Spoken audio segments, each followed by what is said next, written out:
দুর্গাপূজার থেকে কালী পুজো অবধি বেশ ভালোই আনন্দ করলাম, ঘুরলাম।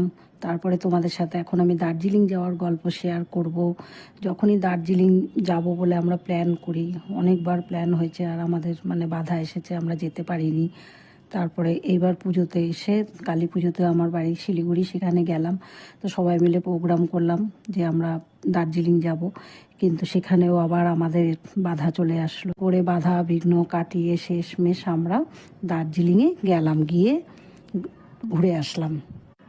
তো এবার দার্জিলিং ঘুরতে বেরিয়ে রাস্তায় বেরিয়ে শুনি সিএম আসছে দার্জিলিংয়ে, কিছু কাজ আছে, সেই সব কাজের উদ্বোধন করবে।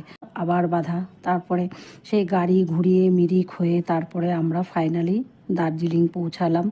তো দার্জিলিংয়ে একদিন ছিলাম। দার্জিলিংটা এখন এত ঘিঞ্জি হয়ে গেছে, এত মানুষজন, সত্যি ভালো লাগে না। কোথাও বেড়াতে গেলে, ঘুরতে গেলে মনে হয় বেশ একটু ফাঁকা প্রকৃতি পরিবেশ হবে, তাহলে সেটা ভালো লাগে। 1.5 ঘন্টা দূরে রাস্তা, একটা গ্রাম, খুব সুন্দর প্রকৃতি, সমস্ত কিছু এত ভালো, এত সুন্দর ওয়েদার।